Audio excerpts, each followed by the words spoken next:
Per day வந்துட்டு ஒரு 2 copies தான் நம்ம வந்து அலோட் பண்ணுறோம். ஏன் பர் டே வந்து 2 காஃபீஸ் நம்ம அலோட் பண்ணுறோம் அப்படின்னு.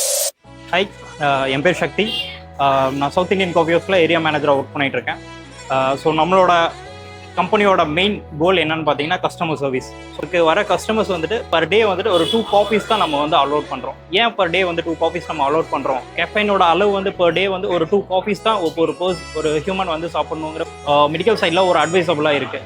ஸோ அதை வந்துட்டு நம்ம அட்வைசபிளாக ஒரு ஹெல்த் ஹியூமனிட்டியோட நம்ம ஃபுல்ஃபில் பண்ணுற மாதிரி நம்ம அந்த கான்செப்டை வந்து நம்ம இப்போ வரைக்கும் நம்ம பிராண்டில் ஃபாலோ பண்ணிகிட்டு இருக்கோம்.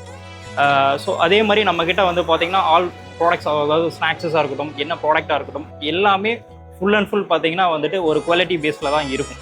ஸோ நீங்கள் நம்பி நம்ம பிராண்டுக்கு வரலாம், நம்ம ப்ராடக்ட் சாப்பிட்லாம். எப்போவுமே நம்மளோட கஸ்டமர் சர்வீஸுங்கிறது வந்து ஃபுல்ஃபில்லாக இருக்கும். ஸோ நம்ம பிராண்டு வந்துட்டு எப்போவுமே கஸ்டமருக்காக தான் இருக்கும். கஸ்டமர் சர்வீஸுங்கிறது வந்துட்டு நம்மளோட ஆர்ட் மாதிரி. ஸோ ஆர்ட் நம்ம ஃபங்க்ஷன் ஆகலைன்னா நம்மளோட ஹியூமனே வந்து பார்த்திங்கன்னா நம்மளால் சர்வே பண்ண முடியாது. அதே மாதிரி தான் நம்ம பிராண்டும், அதே மாதிரி தான் நாங்கள் கஸ்டமரை நினைக்கிறோம். எப்போவுமே வந்துட்டு கஸ்டமர் வந்து எங்களோட ஹார்ட் தான். So we love our customers, we love our brand.